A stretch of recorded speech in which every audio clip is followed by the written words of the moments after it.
abre tu botiquín. Ese pequeño santuario de plástico blanco donde guardas las aspirinas, los antiácidos, las pastillas para dormir. Lo abres sin pensar porque confías en él, confías en la medicina, confías en los doctores, confías en que cada frasco con etiqueta blanca fue creado para curarte, no para destruirte. Pero hoy vamos a abrir un frasco diferente. Un frasco que contiene 806,000 muertes. Un frasco que esconde la mayor estafa de salud pública en la historia de Estados Unidos. Un frasco que lleva un nombre que alguna vez decoró los pasillos del Louvre, el Metropolitan de Nueva York, las paredes de Harvard y Oxford. Un nombre que hoy se borra de los museos como quien limpia sangre de un suelo de mármol. Ese frasco se llama Oxycontin. Y detrás de él hay una familia que convirtió el dolor en un negocio de $35,000 millones. Una familia que sabía que su producto mataba y decidió que eso era aceptable mientras los cheques siguieran llegando. Una familia que, cuando el mundo comenzó a contar los cadáveres, tuvo una estrategia clara: culpar a los muertos. Los Sackler no inventaron los opioides, pero inventaron algo peor. Inventaron la forma de venderlos a millones de personas que no los necesitaban. Inventaron la mentira de que su droga no era adictiva. Inventaron un sistema donde los médicos se convertían en traficantes con bata blanca y los pacientes en clientes de por vida, literalmente hasta que la vida se les acabara. Y cuando todo salió a la luz, cuando las demandas se acumulaban y los cadáveres ya no cabían en las estadísticas, inventaron algo más: una bancarrota diseñada para proteger su fortuna mientras las víctimas recibían migajas. Esta es la historia de cómo 3 hermanos de Brooklyn, hijos de inmigrantes, construyeron un imperio sobre el sufrimiento ajeno. De cómo un genio del marketing farmacéutico creó el manual que sus herederos usarían para desatar una epidemia. De cómo un gobierno fue comprado, una agencia reguladora fue corrompida y una nación fue convertida en adicta. Esta es la historia de Purdue Pharma y la familia Sackler, el templo de la sanación convertido en fábrica de muerte. Bienvenidos a la verdadera historia de la epidemia de opioides. Bienvenidos al infierno que cabe en un frasco de pastillas. Brooklyn, 1913. En un apartamento estrecho de Flatbush, donde el olor a cola hervida se mezclaba con el humo de las fábricas cercanas, nació Arthur Sackler. Su padre Isaac era un inmigrante judío de Europa del Este que vendía comestibles y luchaba cada día por mantener a su familia a flote. La Gran Depresión golpearía a los Sackler como a millones de familias estadounidenses, pero a diferencia de la mayoría, los 3 hermanos Sackler, Arthur, Mortimer y Raymond, saldrían de la pobreza con una determinación feroz. Una determinación que, décadas después, se transformaría en algo mucho más oscuro. Arthur era el mayor y el más brillante, un niño que devoraba libros mientras otros jugaban en las calles. Un joven que trabajaba de noche para pagarse la universidad mientras estudiaba medicina de día. Pero Arthur Sackler no quería ser simplemente un médico. Quería ser algo que aún no existía. Quería ser el hombre que cambiara la forma en que el mundo consumía medicinas. Y lo logró, para desgracia de cientos de miles de personas que aún no habían nacido. En los años 40, Arthur comenzó a trabajar en el Hospital Creedmoor, un asilo psiquiátrico en Queens que era, para ser honestos, un infierno en la tierra. Pacientes encadenados a sus camas, tratamientos de electroshock aplicados como quien enciende una licuadora, lobotomías realizadas con la precisión de un carnicero. Arthur vio todo esto y tuvo una revelación que definiría su vida. El futuro de la medicina no estaba en los hospitales, estaba en las pastillas. Las pastillas podían hacer lo que los manicomios no lograban. Las pastillas podían controlar la mente humana. Y las pastillas, sobre todo, podían venderse. Mientras completaba su residencia en psiquiatría, Arthur tomó un trabajo secundario que cambiaría la industria farmacéutica para siempre. Se unió a una pequeña agencia de publicidad llamada William Douglas McAdams, especializada en productos médicos. En aquella época, la publicidad farmacéutica era primitiva, casi vergonzosa. Los laboratorios publicaban anuncios secos en revistas médicas, listando ingredientes y dosis como quien lee una receta de cocina. Arthur miró ese panorama y vio un océano de oportunidades. Vio lo que nadie más veía, que los médicos no eran científicos inmunes a la persuasión. Eran humanos, y los humanos pueden ser manipulados. Arthur Sackler inventó el marketing farmacéutico moderno. No es una exageración. Es un hecho reconocido por la propia industria, que lo admitió en el Salón de la Fama de la Publicidad Médica en 1997, una década después de su muerte.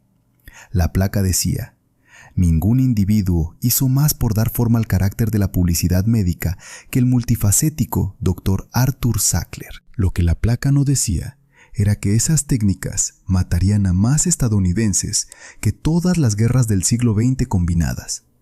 El método de Arthur era simple en concepto, pero revolucionario en ejecución. Primero, identificaba a los médicos más influyentes del país, los llamados líderes de opinión. Luego los cortejaba. Cenas en restaurantes de 5 estrellas, viajes con todos los gastos pagados a conferencias en lugares exóticos, honorarios generosos por consultorías que consistían en firmar artículos escritos por la propia compañía farmacéutica. Una vez que estos médicos estaban en el bolsillo, sus opiniones se convertían en evangelio. Otros doctores los escuchaban, los pacientes confiaban en ellos, y las recetas fluían como agua. Pero Arthur no se detenía ahí. Entendió que para dominar el mercado necesitaba dominar la información. En 1960 fundó el Medical Tribune, un periódico médico que eventualmente llegaría a 600,000 doctores en 20 países.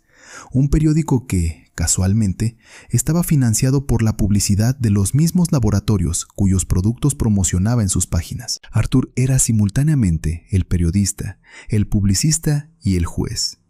Escribía las reglas del juego mientras jugaba todas las posiciones. Su primer gran éxito fue Terramycin, un antibiótico de Pfizer.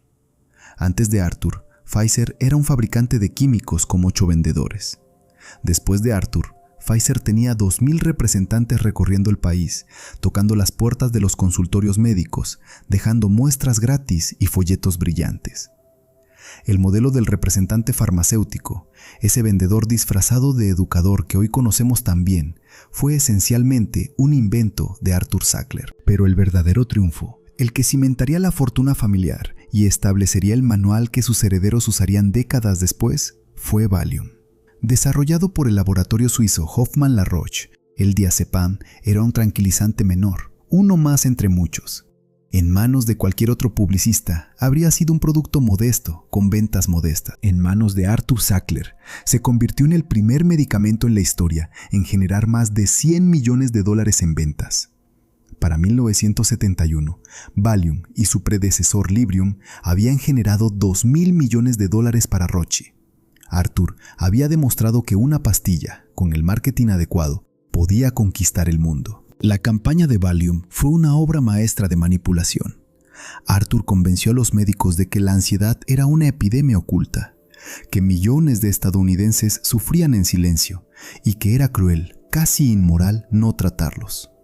Los anuncios mostraban amas de casa abrumadas, ejecutivos estresados, personas normales que simplemente necesitaban un poco de ayuda. Lo que los anuncios no mostraban era que Valium era adictivo, que miles de personas que lo tomaban, siguiendo las instrucciones de sus médicos, desarrollaban dependencia física, que dejarlo producía síntomas de abstinencia brutales.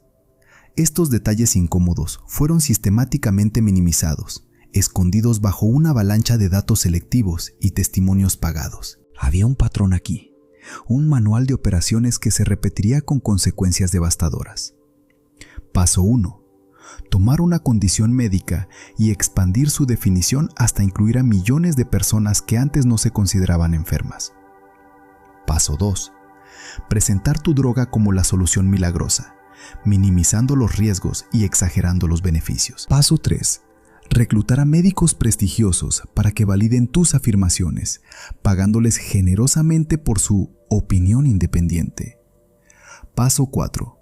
Inundar el mercado con representantes de ventas armados de muestras gratis y literatura científica dudosa. Paso 5. Cuando aparezcan los problemas, culpar a los pacientes, no al producto. Arthur Sackler murió en 1987. 9 años antes de que OxyContin llegara al mercado. Sus defensores argumentan que no puede ser responsabilizado por la crisis de opioides. Técnicamente tienen razón. pero es como decir que el arquitecto no es responsable de que el edificio se derrumbe porque murió antes de que colapsara. Arthur diseñó los planos, sus herederos simplemente los siguieron. Mientras Arthur construía su imperio publicitario, sus hermanos menores no se quedaban atrás. Mortimer y Raymond también se habían graduado de medicina. También habían visto en las pastillas el futuro. En 1952, los tres hermanos compraron una pequeña compañía farmacéutica llamada Purdue Frederick por $50,000. Era una empresa modesta que fabricaba productos básicos, laxantes, antisépticos, gotas para los oídos, nada glamoroso, nada que sugiriera lo que vendría. Durante décadas, Purdue Frederick operó en las sombras mientras Arthur brillaba con su agencia de publicidad. Los hermanos mantuvieron la empresa como un negocio familiar discreto, lejos de los reflectores de Wall Street. Esta decisión resultaría crucial décadas después, cuando los escándalos explotaran. Al ser una compañía privada, Purdue no tenía obligación de revelar sus finanzas, sus estrategias ni sus secretos. Era una caja negra perfecta para ocultar las operaciones más oscuras. En 1984, Purdue lanzó MS Contin, una formulación de morfina de liberación prolongada diseñada para pacientes de cáncer terminal. El concepto era humanitario, permitir que los moribundos tuvieran alivio del dolor sin necesidad de inyecciones constantes.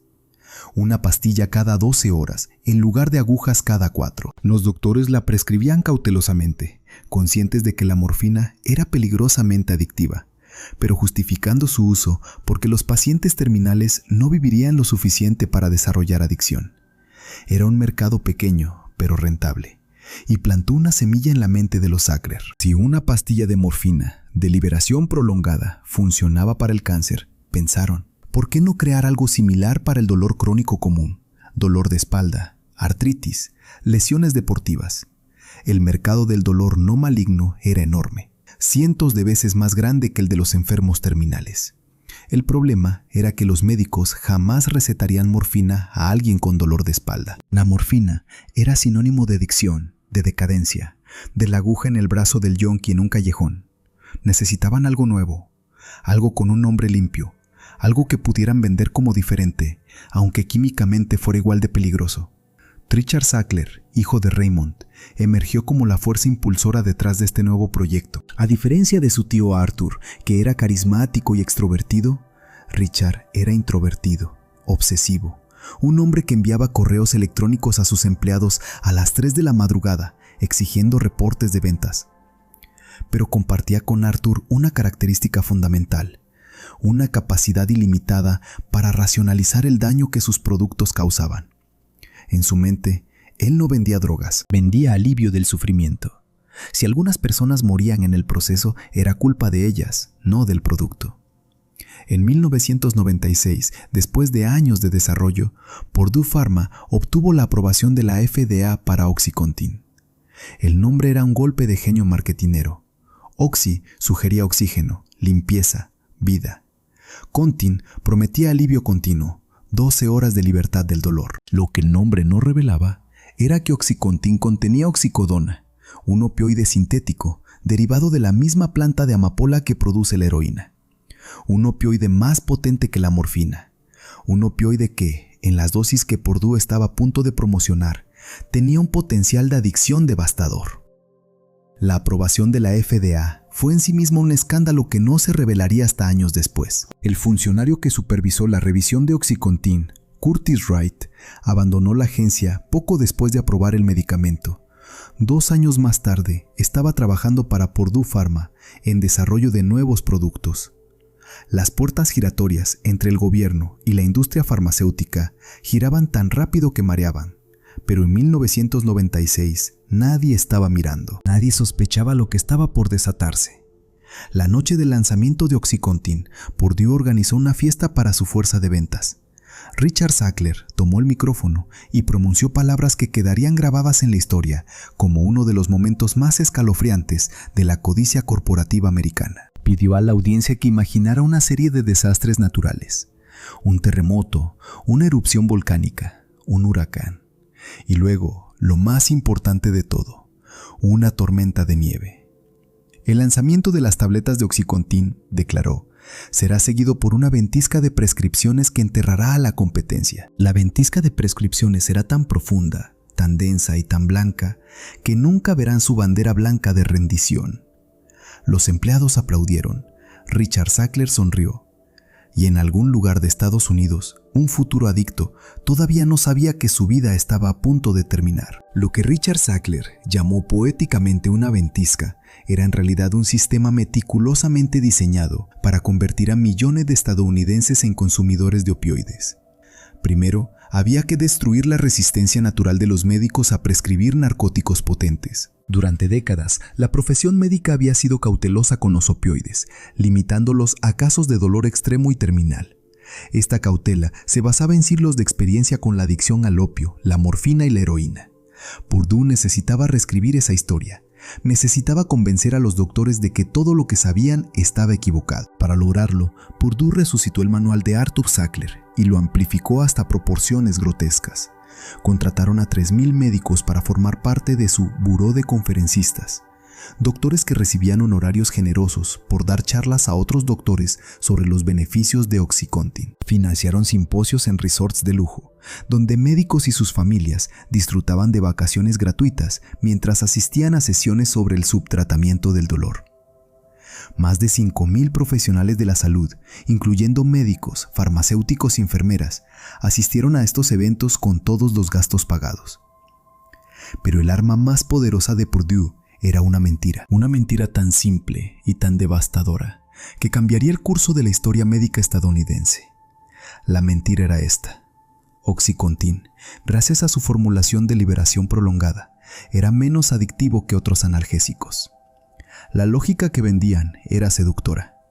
Como la droga se liberaba lentamente en el cuerpo durante 12 horas, no producía el subidón rápido que causaba adicción. Los pacientes podían tomar Oxycontin de manera segura durante meses, incluso años, sin riesgo de dependencia.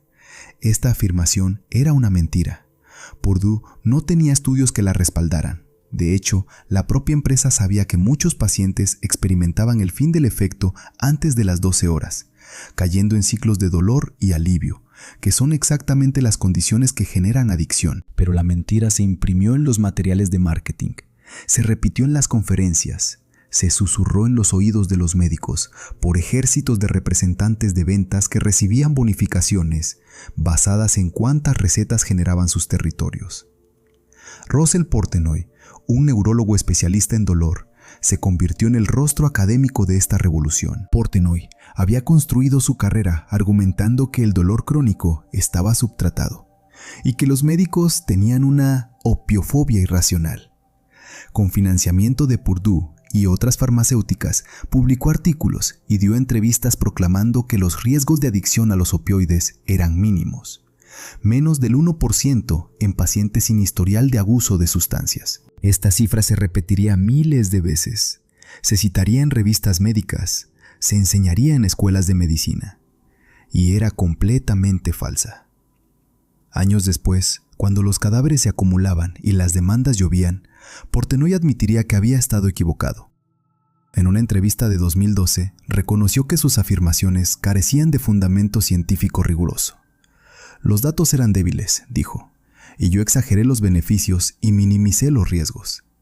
Para entonces ya era demasiado tarde. El mensaje había penetrado en la cultura médica americana. El dolor era el quinto signo vital. No tratarlo era cruel. Y Oxycontin era la solución segura y efectiva. Para 1997, apenas un año después del lanzamiento, las prescripciones de Oxycontin para dolor no relacionado con cáncer se habían multiplicado casi 10 veces, de 670,000 a más de 6 millones en 2002. Las ventas pasaron de $48 millones en el primer año a más de 1,000 millones en 2000. La ventisca que Richard Sackler había prometido no era una metáfora. Era un diluvio blanco de pastillas que inundaba las farmacias de Estados Unidos, desde los suburbios de Boston hasta los pueblos mineros de Virginia Occidental, desde los rascacielos de Manhattan hasta las reservaciones indígenas de Nuevo México. Pero mientras los Sackler contaban sus billones, algo terrible estaba gestándose en los rincones olvidados de América. En pequeños pueblos, donde las fábricas habían cerrado y el trabajo escaseaba, donde el dolor crónico de décadas de labor física se mezclaba con la desesperanza económica, OxyContin estaba encontrando un terreno fértil. Los doctores rurales, abrumados con pacientes y seducidos por las promesas de Purdue, recetaban la droga con generosidad. Las clínicas del dolor proliferaban como hongos después de la lluvia. Algunas legítimas, muchas convertidas en fábricas de recetas, donde cualquiera con dinero en efectivo podía salir con un frasco de pastillas. Los primeros reportes de abuso comenzaron a llegar desde las montañas de Apalacha. Gente joven que trituraba las pastillas para anular el mecanismo de liberación prolongada, esnifándolas o inyectándolas para obtener un subidón inmediato equivalente a la heroína farmacéutica. Sobredosis, muertes, familias destrozadas.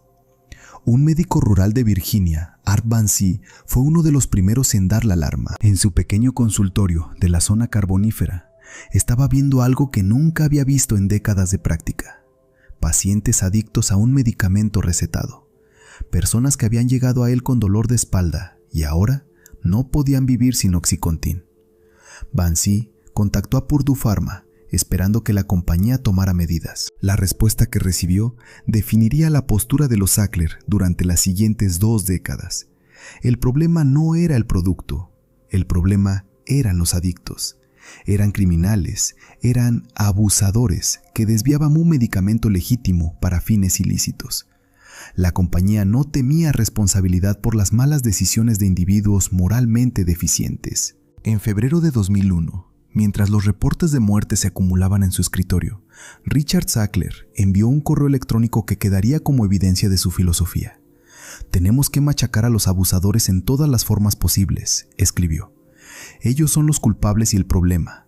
Son criminales imprudentes». No mencionó que muchos de esos abusadores habían comenzado como pacientes legítimos siguiendo las instrucciones de sus médicos. No mencionó que el diseño mismo de OxyContin, esa supuesta liberación de 12 horas que en realidad duraba 8 o menos en muchos pacientes, creaba el ciclo de abstinencia y alivio que engendra adicción. En la mente de Richard Sackler, los muertos eran responsables de su propia muerte. El monstruo había nacido. Alimentado con mentiras, protegido por billones de dólares, validado por médicos comprados y reguladores distraídos.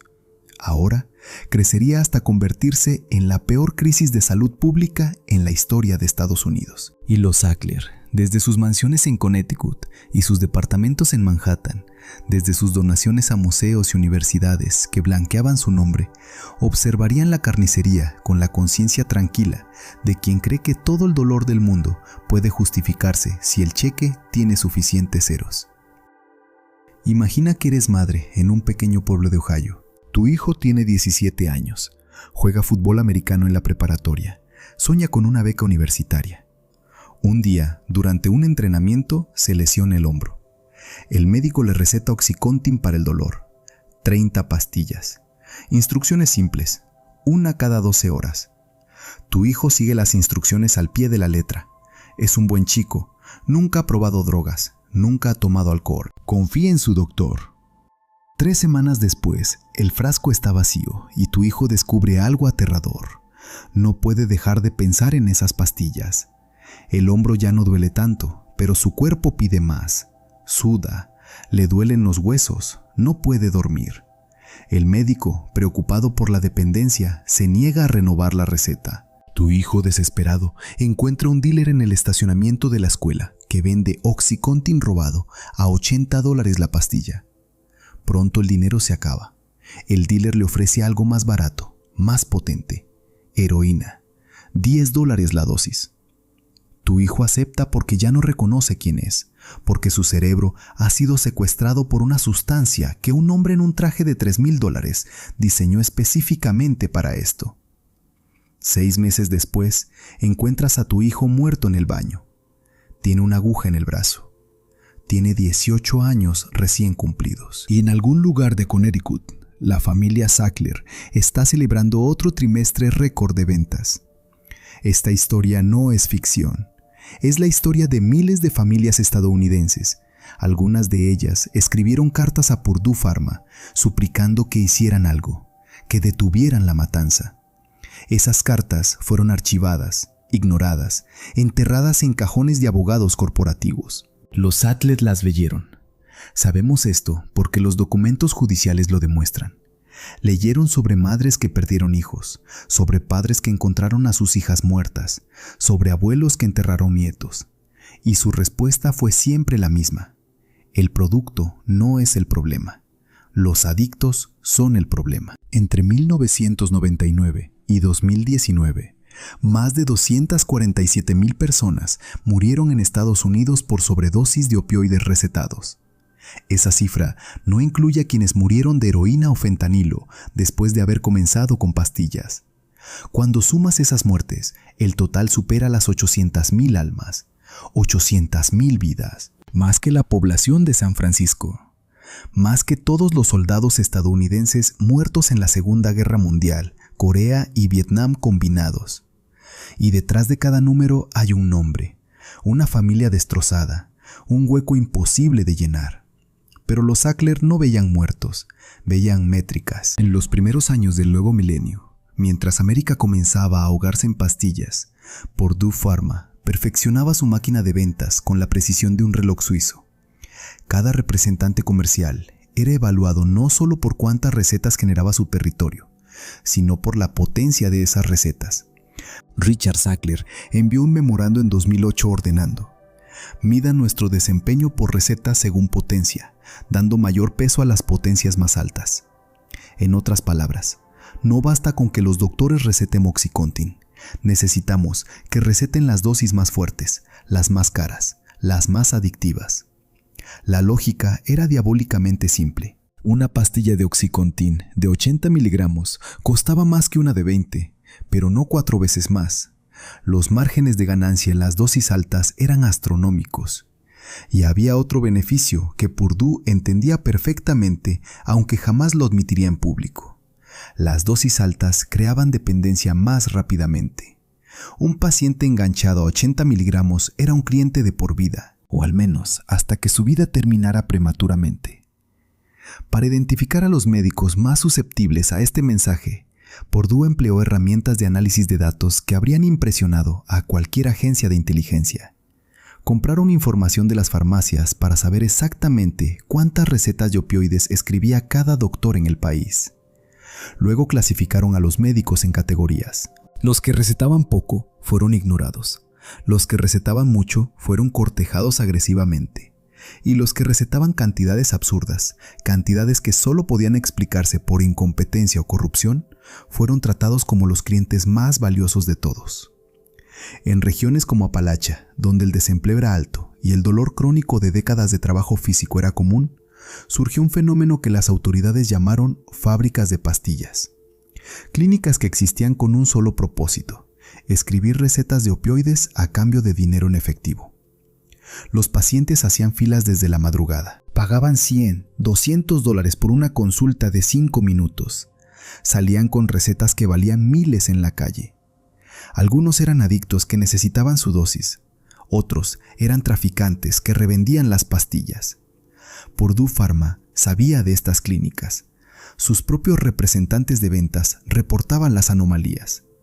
Pero mientras las recetas siguieran llegando, la empresa miraba hacia otro lado. Los documentos judiciales revelan un sistema interno de Purdue llamado Región Cero, una lista de médicos que prescribían cantidades tan exorbitantes de Oxycontin que levantaban banderas rojas incluso dentro de la compañía. Estos doctores deberían haber sido reportados a las autoridades. En cambio, fueron protegidos. Seguían recibiendo visitas de representantes, seguían recibiendo muestras gratis, seguían siendo invitados a conferencias con gastos pagados. Purdue trataba a estos médicos problemáticos no como un riesgo legal, sino como una fuente de ingresos que había que proteger a toda costa. Cuando las investigaciones federales comenzaron a acercarse, Purdue no cambió de estrategia, la intensificó. En 2013, la empresa contrató a McKinsey & Company, la consultora más prestigiosa del mundo, para diseñar formas de aumentar las ventas de Oxycontin en medio de la creciente presión regulatoria. McKinsey cuyos consultores cobraban miles de dólares por hora. Analizó los datos y llegó a conclusiones que hielan la sangre. En una presentación a los miembros de la familia Sackler, McKinsey propuso que Purdue pagara a los distribuidores farmacéuticos un rebate por cada cliente que sufriera una sobredosis. La lógica era perversamente económica.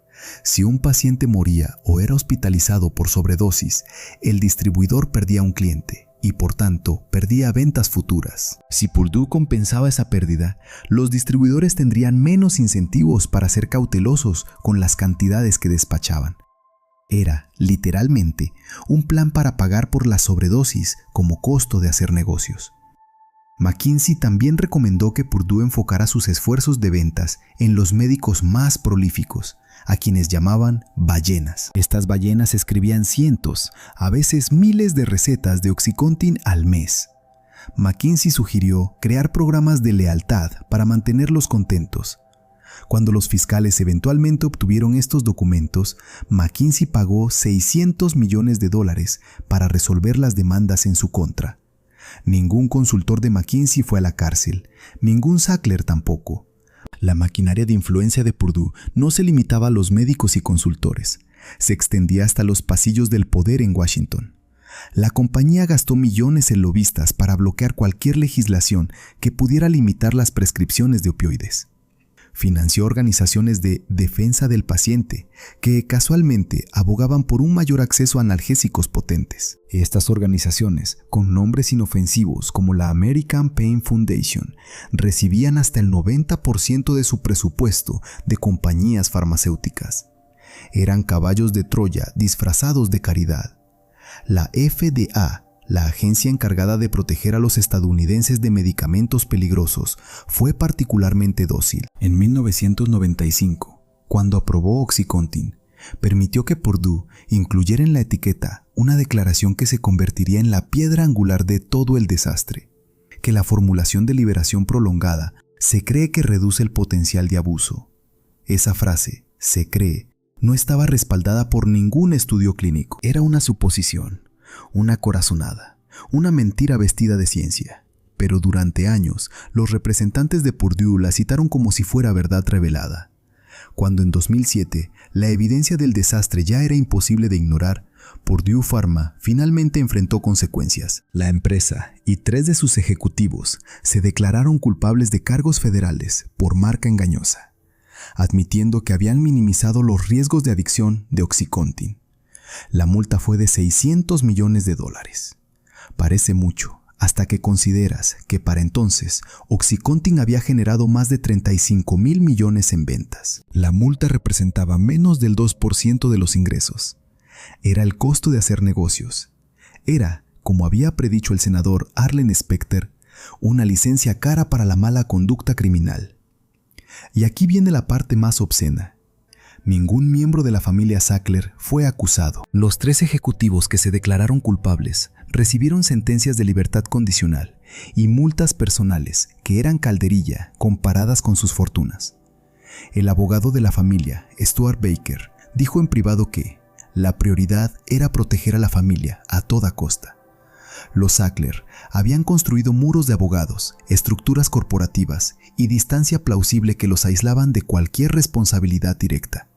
Firmaban las decisiones, pero sus nombres rara vez aparecían en los documentos incriminatorios. Eran fantasmas que tiraban de los hilos desde las sombras. Después de 2007, cualquier empresa responsable habría cambiado de rumbo. Purdue hizo exactamente lo contrario. En 2010, cuando introdujo una nueva formulación de OxyContin supuestamente más difícil de triturar y abusar, la compañía lo presentó como un gesto de responsabilidad social. Lo que no dijeron fue que la patente de la fórmula original estaba por vencer, permitiendo la entrada de genéricos baratos. La nueva formulación extendió el monopolio de Purdue por años adicionales. La responsabilidad social era en realidad un movimiento financiero calculado. Pero la nueva fórmula tuvo una consecuencia que nadie anticipó, o que quizás anticiparon y no les importó. Los adictos que dependían de OxyContin y que lo trituraban para inyectarse o esnifar, de repente se encontraron con una pastilla que se convertía en gel cuando intentaban manipularla. Frustrados, buscaron alternativas, y la alternativa más barata y disponible era la heroína. Los carteles mexicanos vieron la oportunidad y la tomaron. Inundaron Estados Unidos con heroína barata y potente, siguiendo exactamente las rutas que Oxycontin había trazado. Los pueblos que habían sido devastados por las pastillas ahora eran devastados por la aguja. Era como si Purdue hubiera creado un ejército de adictos y luego los hubiera entregado en bandeja de plata al crimen organizado. Y entonces llegó el fentanilo. Sintetizado originalmente como anestésico quirúrgico, el fentanilo es entre 50 y 100 veces más potente que la morfina. Los traficantes comenzaron a mezclarlo con heroína y a prensarlo en pastillas falsas que parecían idénticas a los opioides de farmacia. La ventaja para los criminales era enorme. El fentanilo es más fácil de sintetizar y transportar que la heroína, y una cantidad del tamaño de un grano de sal puede matar a un adulto.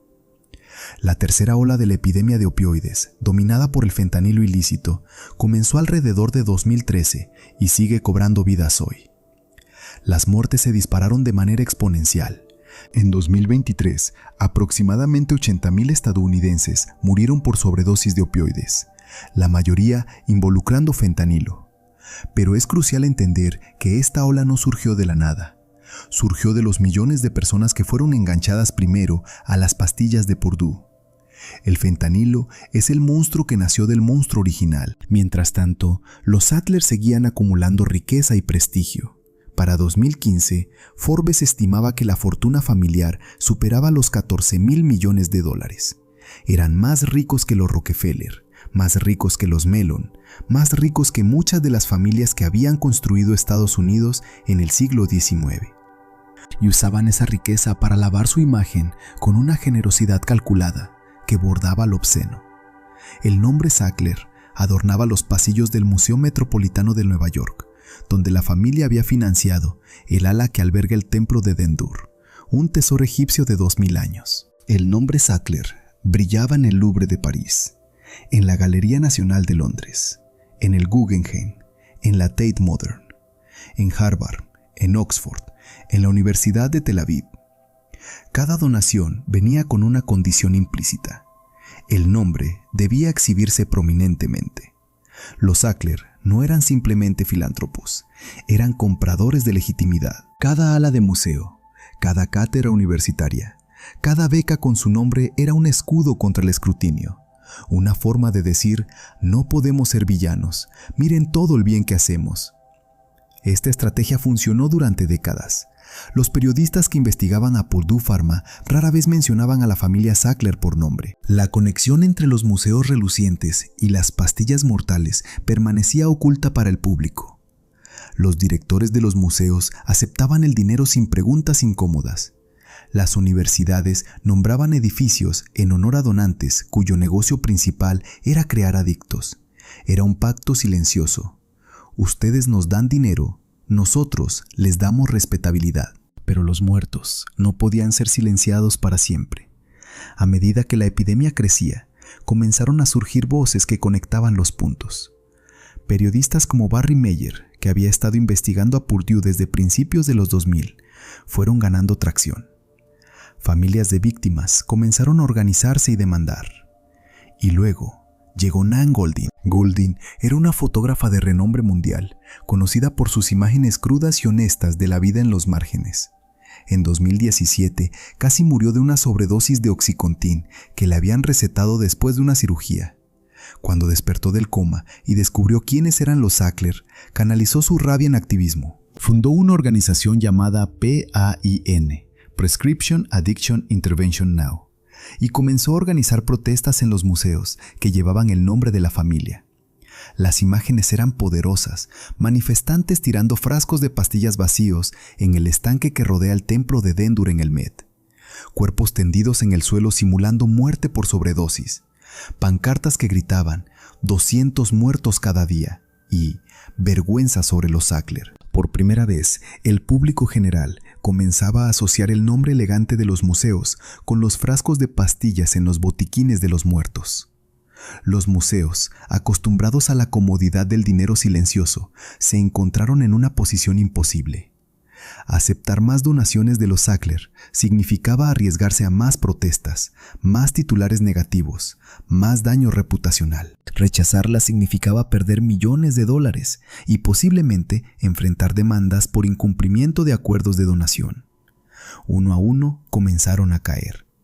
La Galería Nacional de Retratos de Londres fue la primera en devolver una donación Sackler. Luego la Tate anunció que no aceptaría más dinero de la familia. El Guggenheim siguió. El Louvre cubrió silenciosamente el nombre Sackler de sus paredes.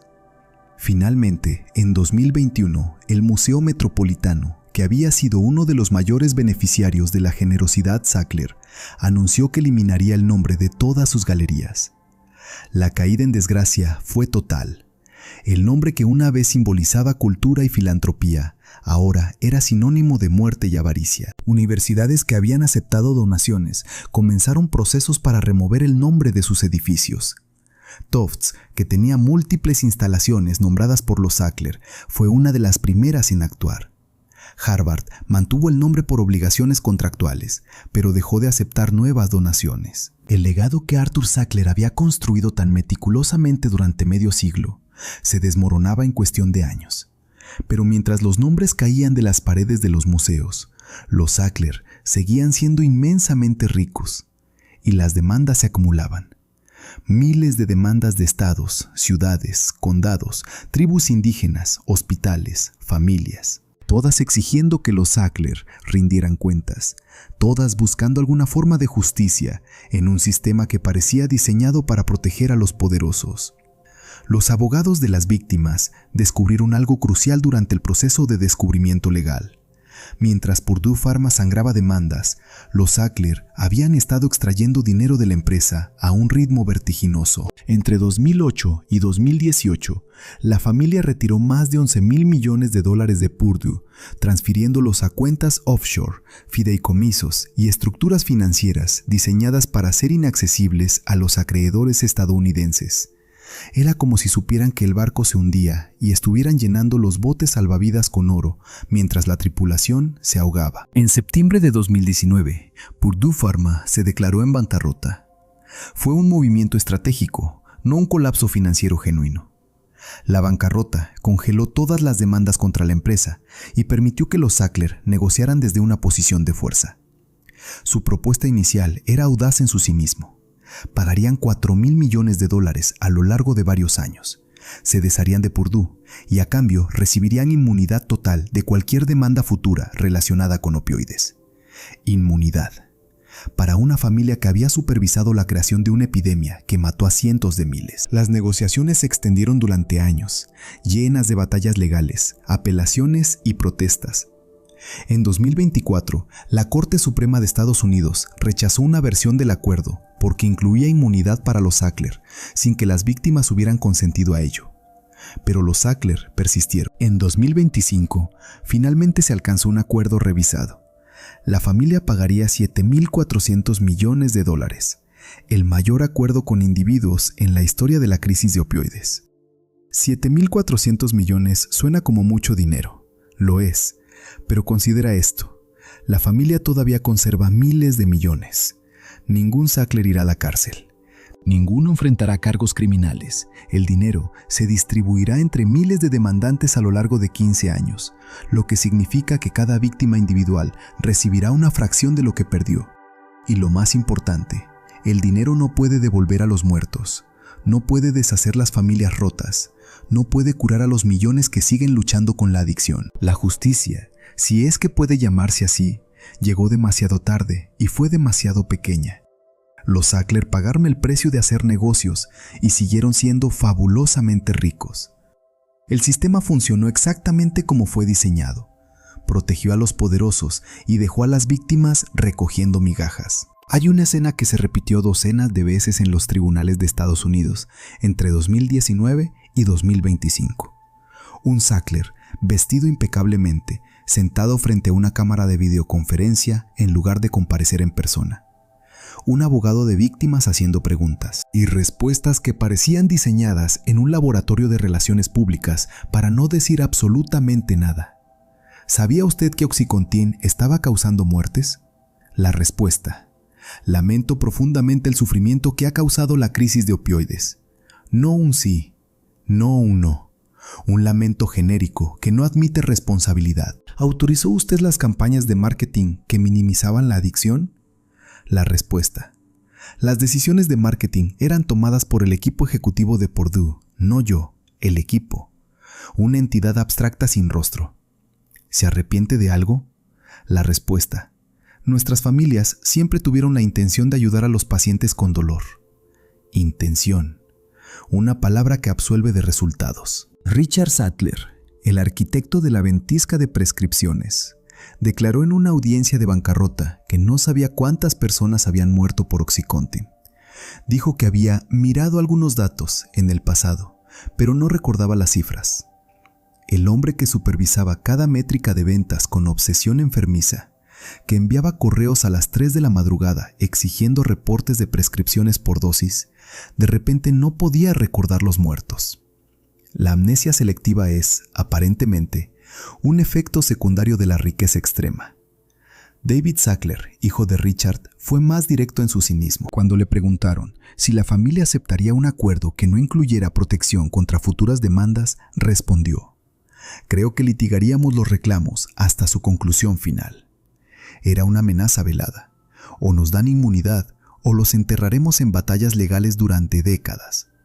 Los Sackler tenían el dinero para pelear eternamente. Las víctimas no. Kate Sackler, hija de Mortimer e integrante de la junta directiva de Purdue durante años, ofreció quizás el momento más revelador. Cuando un congresista le preguntó si aceptaba alguna responsabilidad por la crisis de opioides, respondió: hay nada que yo pudiera haber hecho de manera diferente. Nada. En 2 décadas de participación activa en una empresa que mintió sobre su producto, que sobornó médicos, que ignoró reportes de muertes, que extrajo miles de millones mientras el país se desangraba, Katie Sackler no podía pensar en una sola cosa que hubiera hecho de manera diferente. Este es el rostro de la impunidad corporativa en su forma más pura. No es que los Sackler no supieran lo que hacían, es que no les importaba.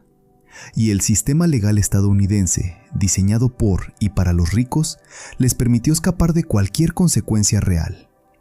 El mecanismo que utilizaron es digno de estudio para cualquiera que quiera entender cómo los billonarios evaden la justicia. Primero, estructuraron Purdue Pharma como una empresa privada, sin obligación de reportar públicamente sus finanzas ni sus decisiones.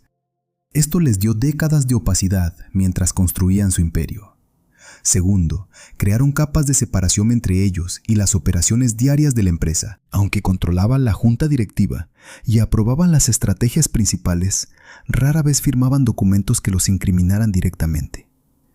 Tercero, cuando las demandas comenzaron a acumularse, extrajeron más de $11,000 millones de Purdue y los colocaron en estructuras offshore, inaccesibles para los tribunales estadounidenses. Cuentas en Suiza, fideicomisos en las Islas Caimán, inversiones en bienes raíces a través de empresas fantasma. Era dinero que legalmente ya no pertenecía a Purdue ni a Estados Unidos. Cuarto, y más importante, usaron la bancarrota como escudo.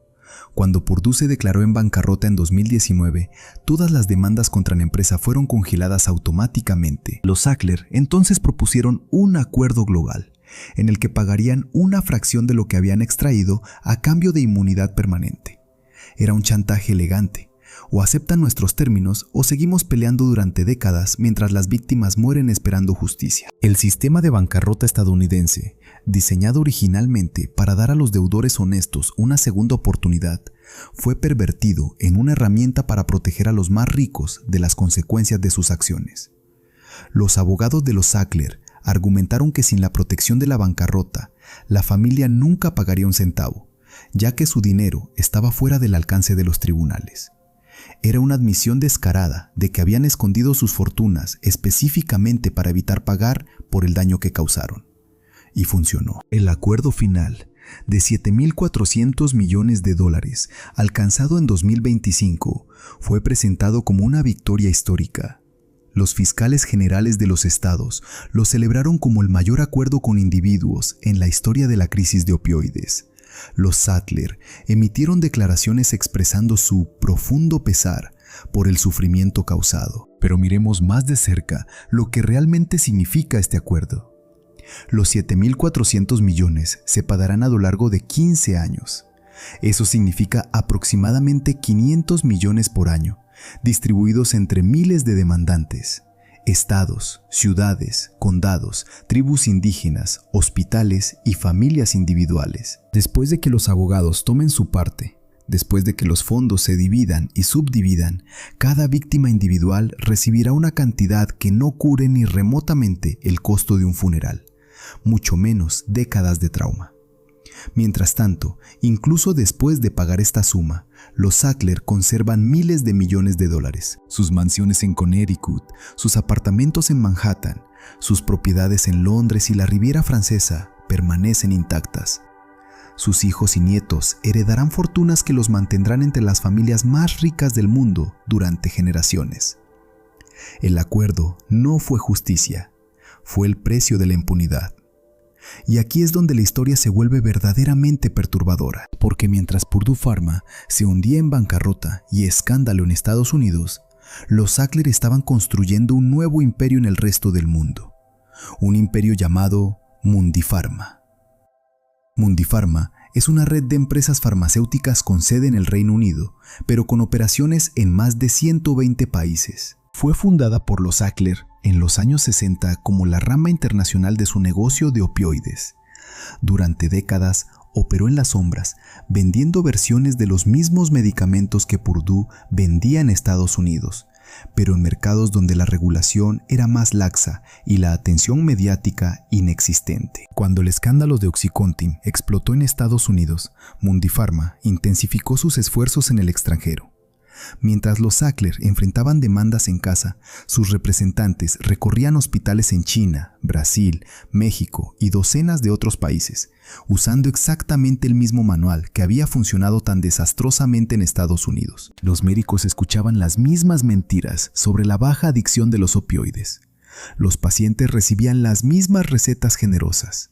La historia se repetía, pero ahora en escala global.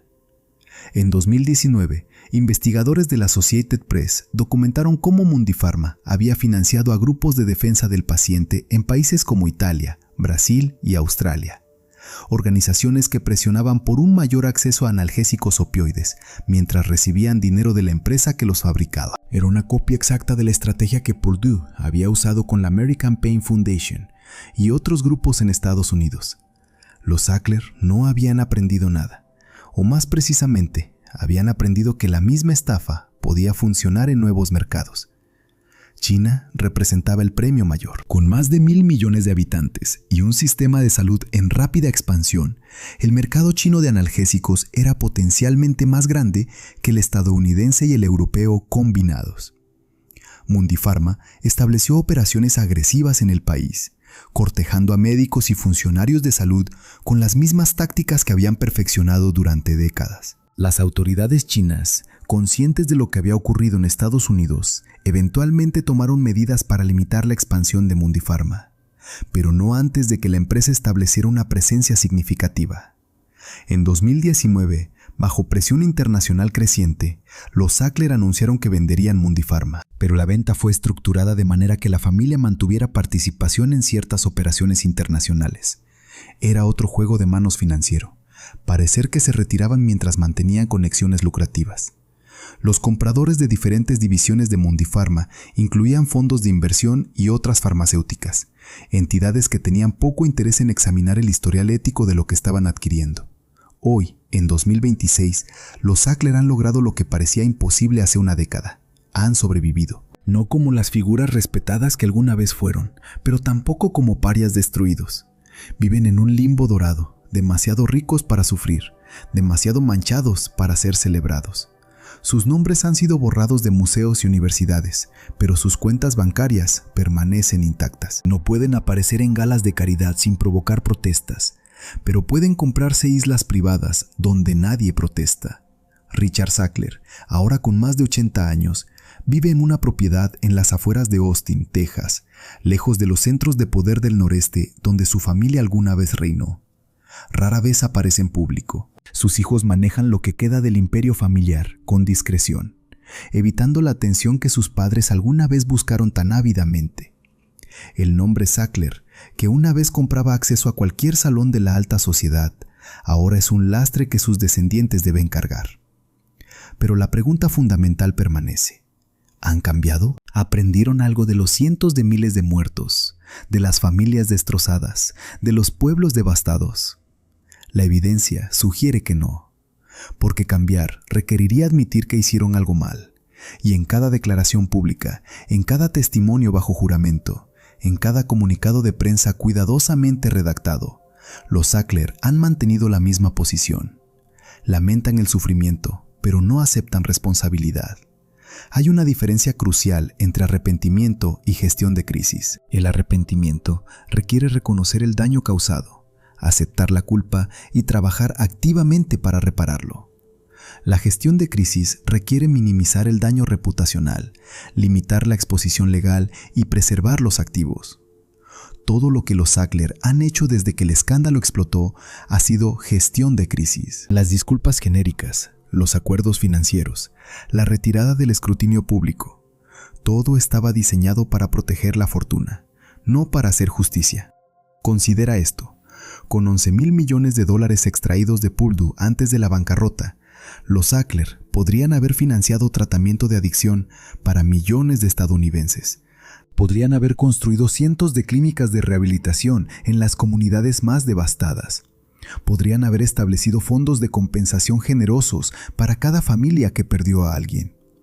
En lugar de eso, pelearon cada demanda, retrasaron cada acuerdo y finalmente aceptaron pagar una fracción de lo que tenían solo cuando no quedaba otra opción. El sistema legal les permitió hacer esto. Los abogados más caros del país trabajaron incansablemente para encontrar cada laguna, cada tecnicismo, cada estrategia para minimizar lo que los Sackler tendrían que pagar. Es un recordatorio brutal de que en Estados Unidos la justicia no es ciega. La justicia ve muy claramente el tamaño de tu cuenta bancaria y ajusta sus expectativas en consecuencia. Y mientras los Sackler negociaban su escape, la crisis que crearon seguía cobrando vidas. En 2023, aproximadamente 105,000 estadounidenses murieron por sobredosis de drogas, la mayoría involucrando opioides. Aunque la cifra ha comenzado a disminuir ligeramente gracias a esfuerzos de salud pública y mayor acceso a naloxona, el medicamento que revierte la sobredosis, los números siguen siendo catastróficos. Cada día mueren más de 200 personas, cada hora casi 9. Cada pocos minutos, alguien en algún lugar de Estados Unidos deja de respirar, porque hace décadas una familia decidió que sus ganancias valían más que vidas humanas. La epidemia ha mutado de formas que los Sackler quizás no anticiparon, pero que son consecuencia directa de lo que iniciaron. El fentanilo ilícito, sintetizado en laboratorios clandestinos en México y China, ha reemplazado las pastillas de farmacia como la principal causa de muerte. Pero la conexión es innegable. La mayoría de los adictos al fentanilo comenzaron con opioides recetados. El mercado que Purdue creó, esa ventisca de prescripciones que Richard Sackler prometió, generó millones de dependientes que eventualmente buscaron alternativas más baratas y más mortales cuando el suministro de pastillas se restringió. Los defensores de los Sackler, y todavía los tienen, argumentan que la familia está siendo chivo expiatorio de un problema complejo con muchas causas. Señalan que otras farmacéuticas también comercializaron opioides agresivamente, que los médicos escribieron las recetas, que los distribuidores no hicieron preguntas cuando enviaban millones de pastillas a farmacias en pueblos de cientos de habitantes, que la FDA aprobó los medicamentos, que los políticos aceptaron donaciones de la industria farmacéutica. Todo esto es cierto, pero ninguno de estos actores construyó el modelo de negocio que todos los demás siguieron. Ninguno inventó las técnicas de marketing que normalizaron la prescripción masiva de opioides. Ninguno tuvo el control total de una empresa privada que les permitió operar sin supervisión durante décadas. Los Sackler no fueron los únicos villanos, pero fueron los villanos originales. Fueron el paciente cero de una epidemia corporativa. También argumentan que Arthur Sackler murió antes de OxyContin, que no se le puede culpar por lo que sus herederos hicieron después. Técnicamente correcto, pero Arthur creó el manual. Arthur demostró con Valium que un opioide podía venderse como producto de consumo masivo. Arthur estableció las relaciones con médicos, las técnicas de manipulación científica, la infraestructura de representantes de ventas que sus sobrinos y herederos simplemente expandieron. Culpar solo a los Sackler post-Arthur es como culpar solo al último ladrillo de una pared por el edificio que aplasta a alguien. La estructura completa fue diseñada para esto. La verdad incómoda es que los Sackler representan algo más grande que una familia disfuncional. Representan las fallas fundamentales de un sistema que permite que la búsqueda de ganancias supere cualquier consideración ética. En un país donde las corporaciones tienen derechos, pero rara vez enfrentan responsabilidades criminales, donde los ricos pueden comprar equipos legales que los protejan de cualquier consecuencia, donde el lobby político es legal y la influencia se vende al mejor postor, los Sackler simplemente jugaron el juego mejor que nadie. Esto no los absuelve, los hace más culpables, no menos, porque tenían los recursos para hacer lo correcto y eligieron activamente no hacerlo. Porque vieron los cadáveres apilarse y calcularon que las ganancias superaban los costos. Porque cuando tuvieron que elegir entre su fortuna y la vida de extraños, eligieron su fortuna, cada vez. La pregunta que queda es, ¿qué aprendemos de esto? ¿Reformamos el sistema que permitió a los Sackler operar con impunidad durante décadas? ¿Fortalecemos las regulaciones farmacéuticas? ¿Eliminamos las puertas giratorias entre el gobierno y la industria? ¿Criminalizamos el comportamiento corporativo que causa muertes masivas? Hasta ahora, las reformas han sido tibias. Algunas restricciones nuevas a la prescripción de opioides, algunas multas adicionales. Pero las estructuras fundamentales que permitieron este desastre permanecen intactas. Los Sackler probablemente no fueron los últimos de su tipo. En algún lugar, en alguna industria, otra familia o corporación está calculando si las ganancias de un producto peligroso superan los costos potenciales de demandas y multas. Y la respuesta, basada en el precedente Sackler, es probablemente que sí, porque al final del día los Sackler ganaron. Están vivos, son libres y son ricos. Los cientos de miles que murieron por sus productos no pueden decir lo mismo. Esta es la lección más oscura de la saga Sackler. En Estados Unidos, si eres lo suficientemente rico, puedes matar a cientos de miles de personas y la peor consecuencia que enfrentarás es que tu nombre sea removido de algunas paredes de museos. Es una lección que el resto del mundo está observando con atención y es una lección que, hasta que el sistema cambie fundamentalmente, seguirá siendo verdad. Abre tu botiquín. Ese pequeño santuario de plástico blanco sigue ahí, donde siempre estuvo. Los frascos alineados, las etiquetas blancas con letras negras, los nombres que no puedes pronunciar, pero en los que confías porque un doctor te los recetó. Míralo bien, porque ahora sabes algo que no sabías antes. Sabes que detrás de cada pastilla hay una industria que calculó cuánto vale tu vida. Sabes que hubo hombres en trajes caros que se sentaron en salas de juntas y decidieron que tu dolor era una oportunidad de mercado. Sabes que hubo científicos que firmaron estudios que no creían, médicos que recetaron lo que les pagaron por recetar y reguladores que miraron hacia otro lado porque las puertas giratorias giran mejor cuando están bien aceitadas. Sabes que una familia construyó museos con el dinero de los muertos, que sus nombres brillaron en las paredes del Louvre y el Metropolitan, mientras en los sótanos de América los forenses trabajaban horas extra. Que cuando los cuerpos ya no cabían en las morgues, esa familia se reunió para discutir no cómo detener la matanza, sino cómo proteger sus cuentas bancarias de las demandas. 800,000 vidas. No son números. Son madres que no verán a sus hijos graduarse. Son padres que encontraron a sus hijas con agujas en el brazo. Son niños que crecieron sin saber por qué papá ya no viene a casa. Son pueblos enteros donde los cementerios se llenaron más rápido que las cunas. Son 20 años de América enterrando a su gente, mientras una familia se hacía más rica que los Rockefeller. Los Sackler siguen vivos, siguen libres, siguen siendo billonarios. Pagaron una multa que para ellos es lo que para ti sería pagar una infracción de tránsito. Y en algún lugar del mundo, en este mismo momento, una empresa farmacéutica está calculando si los beneficios de un producto peligroso superan el costo de las demandas futuras. La respuesta, gracias al precedente Sackler, Probablemente es que sí. Así que la próxima vez que abras ese botiquín, pregúntate, ¿quién hizo esta pastilla? ¿Qué saben sobre ella que yo no sé? ¿Cuánto vale mi vida para ellos? Porque la lección de Purdue Pharma es simple y devastadora. Para algunos, tu dolor es solo un mercado. Tu adicción es solo retención de clientes. Y tu muerte es solo un costo de hacer negocios. Esto fue Relatos Supremos. La verdad que los poderosos prefieren que no conozcas. Suscríbete, comparte y recuerda, la historia la escriben los vencedores, pero alguien tiene que contar la historia de los vencidos.